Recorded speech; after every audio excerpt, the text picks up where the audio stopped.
Hi everybody, welcome to Embracing Aging.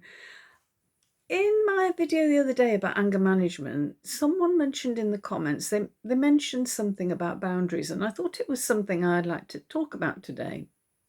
So the dictionary definition of boundaries is a real or imagined line that marks the edge of something. Now, in terms of relationships, I think it's really important that those boundaries are not imagined, that we clearly define what's acceptable and what isn't in a relationship. I mean, it could be anything, but just as an example of people pushing boundaries is if you, for instance, offer to do shopping for your neighbour when they're poorly, and you do the shopping, and then you go back the next week and you do the shopping and they ask you, can you just please pick up this prescription for me at the doctor's? And you do that willingly, trying to help them. And then they start to make a bit of an improvement, and you go back the next week and see if they need shopping, and they want shopping and they want a prescription, and they say, please, can you just nip to the post office and post this parcel for me? And that's just an example of what I mean, that, people can take advantage. And if you don't say to them, I've only got 15 minutes, yeah, I can do that, but I can't do the other stuff, I'm sorry, you'll have to find someone else to do it, they're going to keep asking you to do it. And, same with relationships. If you, in an abusive relationship, for instance, a physically abusive relationship, and your partner beats you, and the next day they're full of remorse, they see what they've done to you, and they may genuinely in that moment feel sorry, and but if they don't change their behavior, you need to get out of that relationship, or make it very clear that you will not tolerate it again. And if they do it again, then you definitely need to ship out, or else, if you're not making those boundaries clear, they're going to do it again. So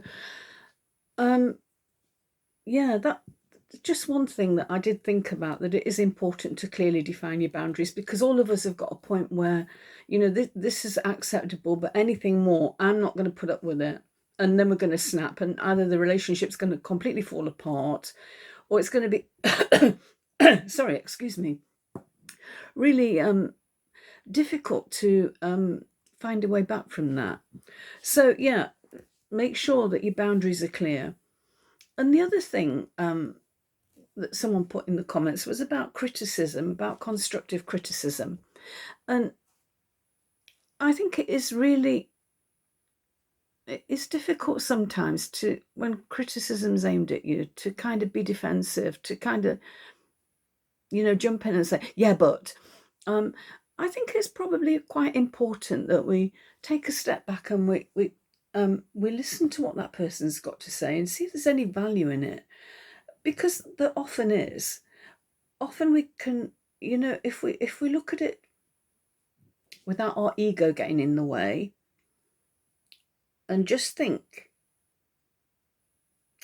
yeah, they might have a point, and that might help you in other relationships too. If you've got a character flaw that you're not aware of and someone points it out to you, it is worth thinking about how you can maybe change that a little bit to make your relationships better. I think it's really worthwhile doing that, because if you have messed up with in some way with somebody who you were close to, or you wanted to, a good friendship, or a partnership situation, or whatever, could be work, or with a boss or anything. If you've stuffed up, then, and you walk away and you think about it, yeah, I could have done it differently, you've got the opportunity then to apologize. So if a friend is giving you constructive criticism, try put your ego to one side, listen to what they're saying, and see if you can, like, maybe do things differently. So yeah, that's what I wanted to talk about today. Thank you to everybody who's subscribing, everybody who's commenting, because your comments give me content for my next video, and it's just, I'm really grateful to you. So please, comments below, please, and please give me a thumbs up. Subscribe if you haven't, and if you want to email me, my email address is in the box below where the description is, where it says more. where the hashtags are. So, yeah, I look forward to talking to you again soon. Take care. Bye.